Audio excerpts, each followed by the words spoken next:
Good evening, people. We're back.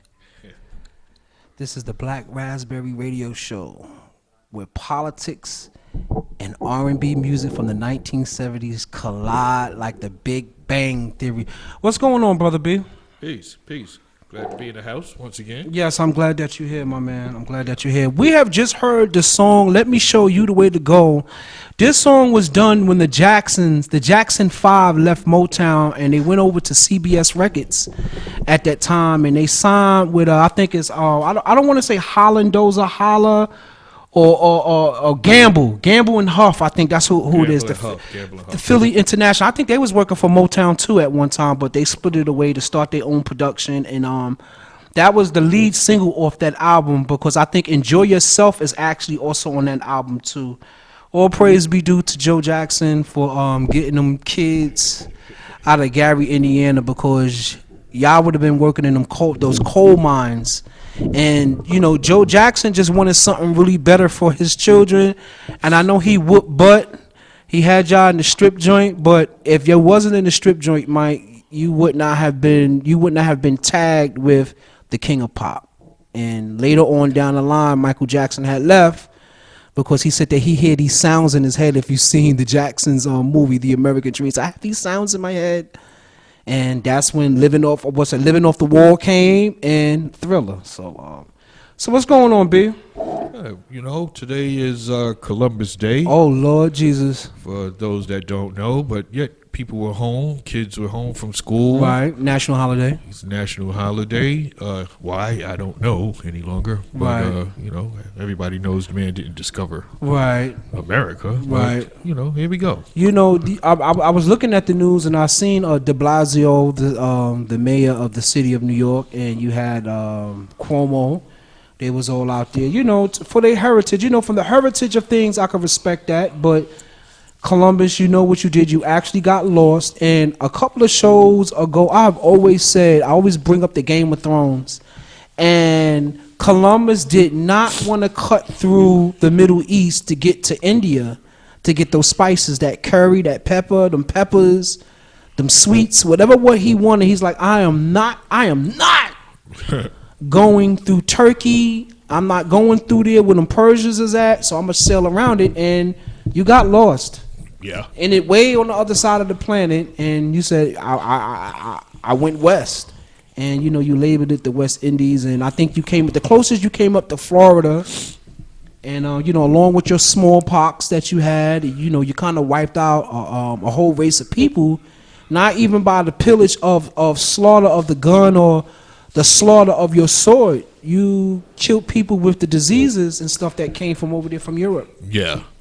And sickeningly enough, the people that he encountered when he got over here, like you said, he was going to looking for India, right, for the spices and whatever have you.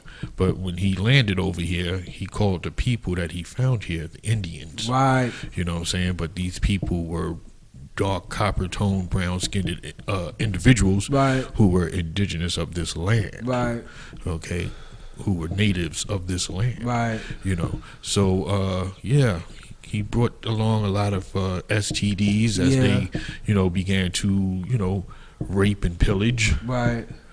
And, gave a lot of these sicknesses and stuff to our people that were already here. You know what's crazy? I remember taking a class at Brooklyn College, and the professor was like, if Columbus didn't spread smallpox the way that he did, the rest of the human race wouldn't have got used to having smallpox. I'm like, okay. I mean, all right. That was a good argument.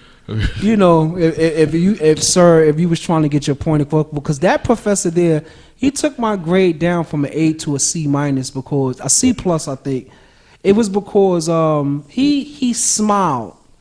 And he was talking about that dude Leopold II. Okay. He was the king of Belgium at that time, and this is when colonialism was going on. And he was like, over 30 million Africans were slaughtered for rubber. Like, wow, how do you smile and say that?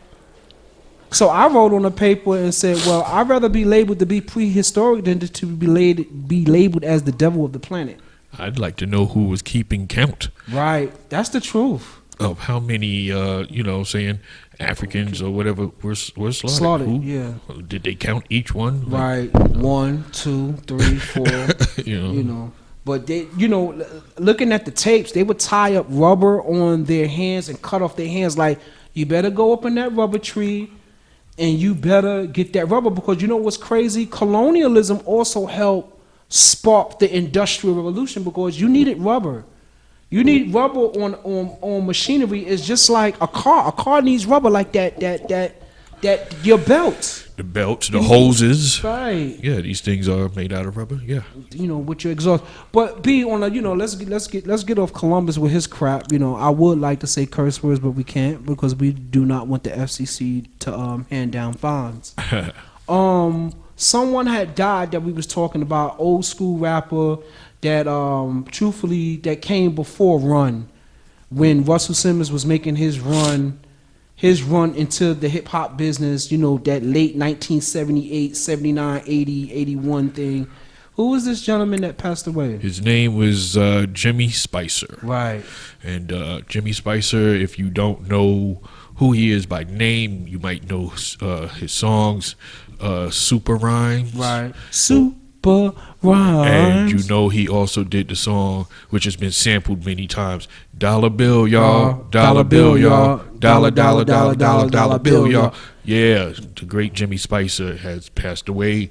He had brain cancer. Oh, wow. Something like that. Yeah. Wow.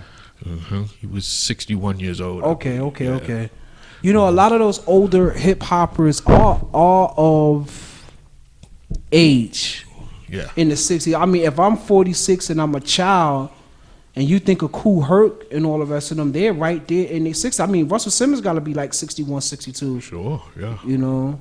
Yeah. All praise be due. It's crazy because Russell Simmons said that one of the biggest people that he wish he would have signed to a contract was Madonna. Because he said Madonna was in the mix when it was Madonna, Run DMC, the Beastie Boys. Everybody was in those clubs down there in LES. Yeah. And I can honestly say LES, the Lower East Side, along with punk, for some reason it looked like punk rock and hip hop was the force that slowed down disco, because it became like a hatred for some reason. Because I seen a documentary, and it became a hatred for disco. Like disco just took over quick, and everybody was trying to jump into disco. Like Barry Gordy, like who was so disco at Motown, and I think they tried it. The Temptations tried it, but it just didn't, Well, Eddie Kendricks had right did some, I think, disco songs. Okay. You know what I'm saying? But this was after leaving the Temptations. Okay. You know what I'm saying? So I guess that 75, 76 sound that came at that time. Yeah. Still, I think he was still with Motown, but had gone solo. Keep on trucking or Keep something. on trucking. Yeah. That was one of my mother's favorite songs. I think that album, that vinyl, is downstairs in the basement. Well, tonight, I'm gonna say that we're gonna have songs from Barry White. We're gonna have songs from LTD. Of course, we're gonna have songs from Marvin Gaye. I love Marvin Gaye. Okay. Who would have been your favorite 1970s slow song? Well, my favorite from 1970s. Yeah. Even though we was damn kids in the 1970s, but yeah. Well, I tell you the honest truth, I know I was horrified of Barry White. Right, because he's a big black Negro looking like Edie Amin. He just had this voice, very deep voice. Right. And, you know what I'm saying? Yeah, and he did look funny on that album cover. Right. You watch the Planet of the Apes. Right. And you see Barry White on the album cover, and to me as a kid it kind of resembled the Planet of the Apes. Yeah, it's like, Planet of the Apes was a big thing in the 1970s too. It was very big. You had so many versions of the Planet of the Apes, Because it was like a little message behind it all. You know what I'm saying? Right. With the apes, like you could see. Truthfully, it started back in the late '60s, I think. Right. And you could see the similarities between, you know, what was going on in the real world. Right. With the, you know, the race riots and Right, things right. of that nature. You know, the social injustice and things. And they turned it around and did Planet of the Apes, where the apes were, you know, the apes were in control of the world. Right. And mankind shows up, and you know they got them in cages. Charleston Heston, you know, Yeah, him and his stuff. Uh-huh. You know what's crazy? You know, I think it was yesterday or the day before. It was Saturday when we was talking, and I was like, you know, I want to take this show to the realm of the WCBS FM, and to the realm of when we was kids. We had the Quiet Storm. You would get your tape, and you would record the slow jams that was coming on Kiss FM. and you had WBLS, because they always played the Quiet Storm. The Quiet Storm. Yeah, who was it? Smokey Robinson. Vaughn Harper. Vaughn Harper with that deep voice. You're listening to the Quiet Storm tonight. we got those classic R&B songs. Yeah. From back in the days. Yeah, I used to love that.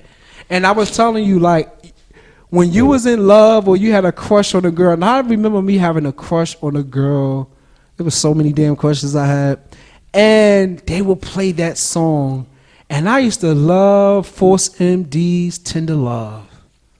You know, since that I said that, what do you think what makes a good R&B song? You think it's the music or the lyrics, or it's a combination of both? It's always a combination of both, especially you know, the message within. You know, saying the music. You know, you want to sell love, right? Not just lust, right? You know, that's what people are into today. Today, right? You get these lust songs. Lust songs. Like, you know, I just want to stick it in you. Stick it in you.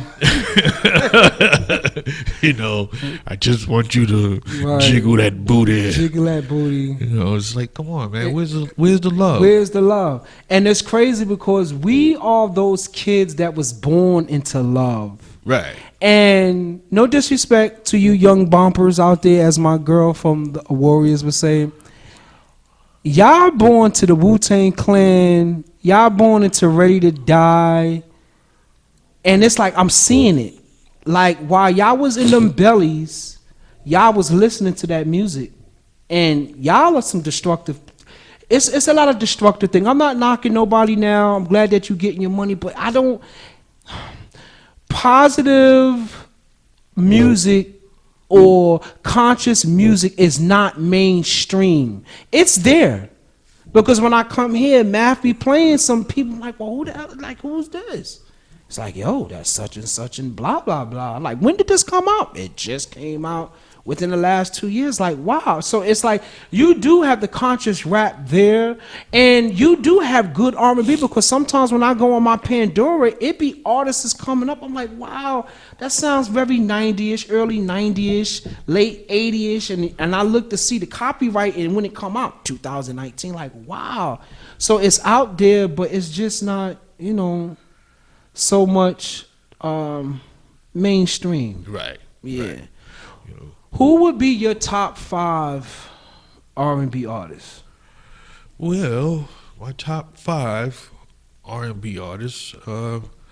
Immediately, I think of Keith Sweat. Okay. Mm-hmm. You know, being he came out around the time I was in high school. That's right. Sure enough, 87, 88. Yeah. So you know, Keith Sweat was Yes. doing some good. And music. that album was crazy. It was a damn good album, because the album stayed on the charts for a long time. Yeah. You know, God too. Yeah. When God came out with that album stayed on the charts for almost like 2 years. Right. Bobby Brown's My Prerogative. Brown, that was another one that just stayed on the charts and just kept going and going and going and going. Yeah. I even think Janet Jackson's Control album, you had that album in your hand with that song Funny How Times Fly. Yeah. And Control. The song, like, that was another album. But you know what was crazy about some of them albums? And I think, like, to me, like Keith Sweat, he had more songs than I guess back in them days. An album back in the days was 11 songs. Where today an album is 19 songs, at least 20. 15 songs, 20 songs with 4 of them interludes, exaludes, interludes, outros, or whatever. And it's like, wow, people was coming out with 8 songs. This is my new album. Like, wow, they will release all the singles just about Right. off the album, to keep it going. But Well, by the time we get into the 90s, there was this guy named Rome. right, mm-hmm. And he had a pretty good CD. Right. A lot of good ballads, love songs on there. Right. And stuff, really good stuff. I think that R. Kelly was the one. He going through his trials and tribulations. Like R. Kelly set at a bar after Teddy Riley with his bar, after Jimmy Jam and Terry Lewis with their bar, Babyface with his bar. R. Kelly set a bar that everybody was trying to, follow suit. Timbaland, you too, with your sound, because I think like today's rap is Timbaland and Bone Thugs and Harmony. I think more of like if I had to resemble anything of today's music, like what dots could I connect to the music now? I would go with Timbaland and Bone Thugs and Harmony as being the fathers of the style of rap, that fast rap. I can't really say about the trap thing. Trap music. The trap music thing. Hibbity, get that money, get it. I want to jump to something right quick, which something that I've always been passionate about and always talked about. It's about Suge Knight. And yes, Mr. Knight is serving his 28-year sentence, but it was a court ruling that happened, I think, last Thursday where they had to void a judgment because they said that Suge Knight wasn't appearing in court. And he had to kick up $107 million, and come to find out, they said that the trustees, the court-appointed trustees, and the judges was, in cahoots, and like, you know what, we're gonna try to bankrupt this guy, and it's crazy. Now, and I'm a connect the dot, and I'm gonna connect the dot to what's his name, Ray Charles.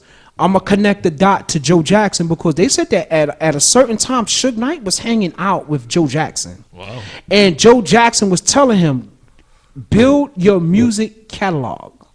Build and get as many songs as you can. And it's like, it comes out like it's played out like, we need to get these songs out this man's hands. When I guess you got Snoop Dogg, you got Dr. Dre, and we need to get that music out of his hands because he's being a very bad guy. But I hope, Suge, that you get your money back or whatever. The judgment was voided, so I'm pretty sure that a lot of things, the Tupac songs, the Snoop Dogg songs, the Dr. Dre songs, is going to come back to somewhat of your ownership, and you're going to be able to get you some of that damn money.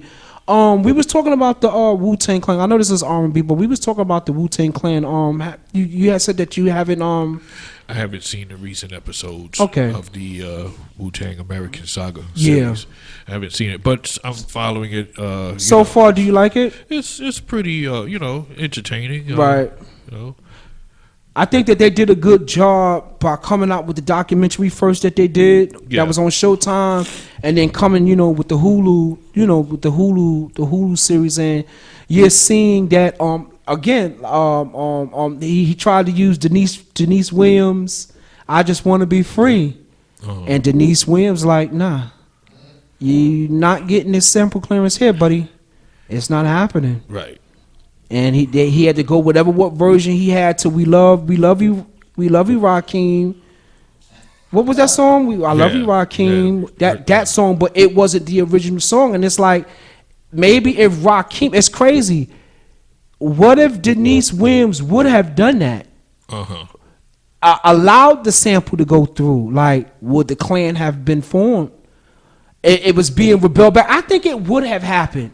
It would have happened, but it may not have worked the way that it had worked. Probably. Yeah. It's hard to determine. Yeah. Who was your best member out of the Klan? I gotta say Ghostface Killer. Yeah. I gotta say Ghostface Killer. RZA was just wild. Right. Which Wu-Tang album did you like better out of all of them? I don't care if you gotta throw the 36 Chambers in forever. Iron Flag, the W. No, Enter the 36 Chambers is the best Wu-Tang album there ever was. Okay. You know, so I have to stick with that one. Okay. You know what I'm saying? Okay. That's the best one. You know? As far as the single ones, who would be the solo ones? Raekwon's Cuban Link album, Ghost Iron Man album. You know, yeah, I've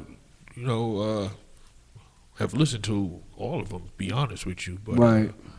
you know, Those said, a couple of weeks ago, I'm gonna say it again. I was listening to the Glaciers of Ice, and it was like that song. It sounds good. Like the RZA used so many sounds, to make to make music sound so sonically, that to really get in your ears. And I think that's what Dr. Dre aimed at, to sonically get in your eardrum. Like it just was. Not that he was better than Pete Rock, not that he's better than Premier, because they are some hell of producers. Even Knife Wonder is a great producer, but it's just something about Dre. Like he tries to sonically get in your eardrum with a sonic sound. right? I would like to see a picture of the RZA, Dre, Premier, Pete Rock, and Marley Marl. Like a picture of them all together, because those are the dudes that inspired the music of the time. Right. Right. Because you had to have a producer to create, to create it. And it's like every like who who produced Kool G Rap's album? Did you ever read the credits? I never. Marley Marl, I believe. Okay. Marley Marl and that the whole Juice Crew era thing. Okay. I know he did the first album. Right. You know who else I want to mention? Large Professor. Excuse me, Large Professor. I wanted to mention you because you also was really nice. So what's going on with the politics? Like any politics have run across your thing other than Donald Trump and his crap? It's like I just don't understand. Like that man, like Donald Trump actually thinks that he's not doing anything wrong. It's like, Donald, are you a narcissistic, like crazy? Like, well, who are these two guys? I can't really, because I don't follow politics. They said that somebody got locked up at the airport. Yeah, they got locked up at the airport. These two guys, they look like hitmen or something like that. And they had one-way tickets out of America. Yeah, like when you coming back, they would. That's when you know you've done something wrong. You done something wrong. Yeah, and they used to work for Giuliani.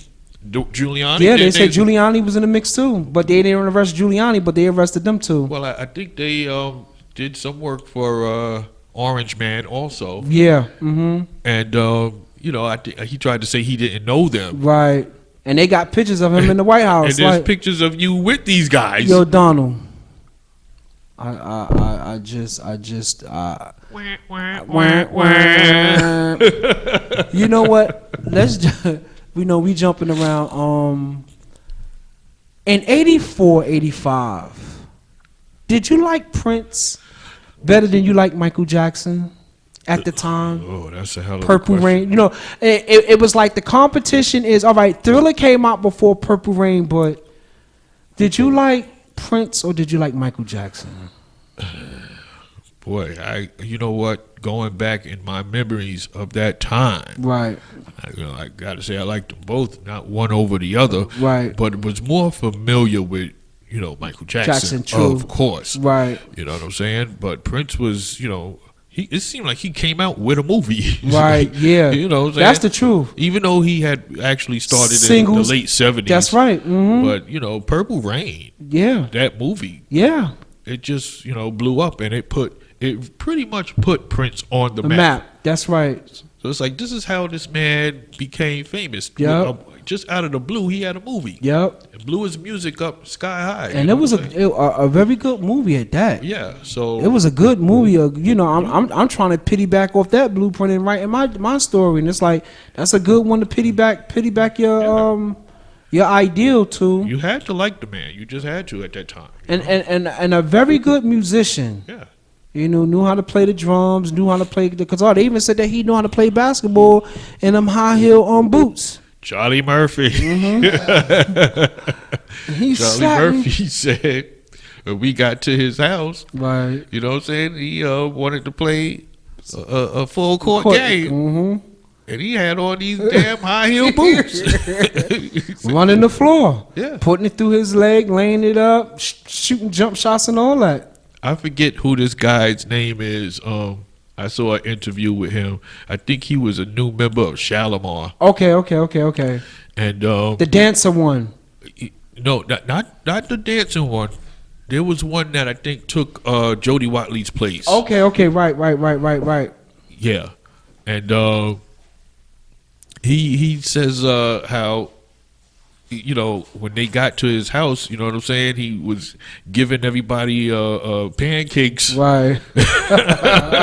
Prince was giving everybody pancakes, and then he suddenly just wanted to play basketball against Eddie Murphy and Charlie Murphy and them. So you know, laughing at him, but they said Prince put the work in on there. Did you get a chance to look at? Did Dolomite made it over to Netflix yet?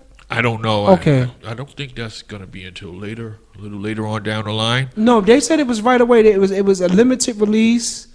Then they said it's gonna jump it right onto Netflix. But Eddie Murphy is coming to Saturday Night Live come December. Oh, that's great. He's gonna be a guest host right there, and I know that's gonna break. That's gonna break it. That's gonna be.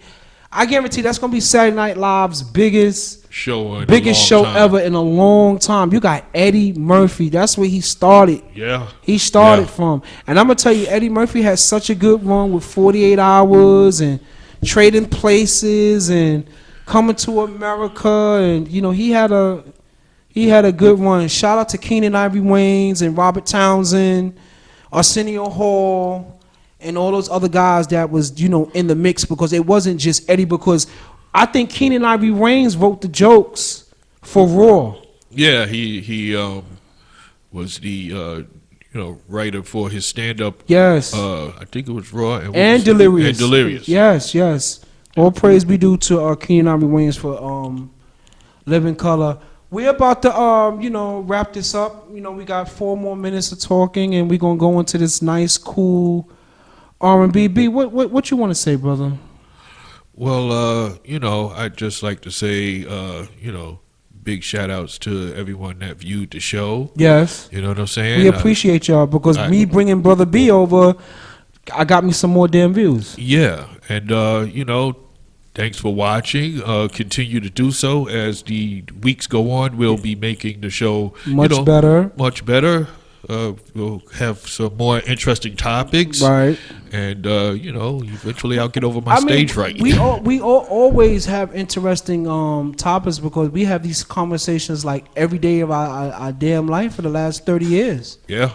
And some people can't suck in information. Some people can't suck in wisdom, and you know, sometimes, you know, words, good words or positive words fall on deaf ears where. You know, but this show is a political talk show. We like to have fun, and we like to rekindle the flame of the 1970s sound and the early 1980s. But also, I had mentioned to you, B, that we'll be playing those songs that our fellow white Americans put out that crossed over. Okay. And to, you know, to black music, because I told you that I didn't know Hall & Oates was white. Right. Like Sarah Smile, like certain songs. Stagnew, what's the name? Yeah. What was that? Say True.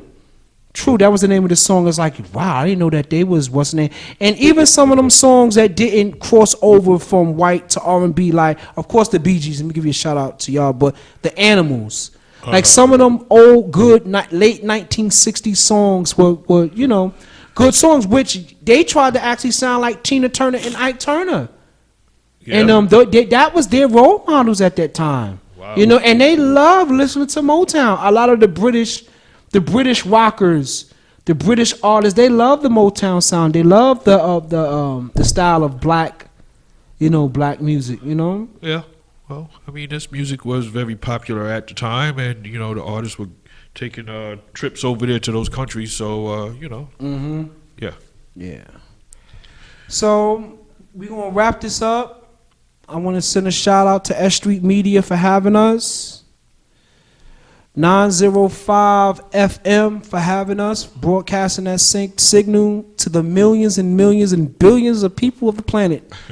Are you out there? Who's out there? Are you listening? Is anyone out there? Can we reach you? Are you listening to the sound of my voice? Are you listening to the sound of my voice? In the words of Don Cornelius, people, peace, love, and soul.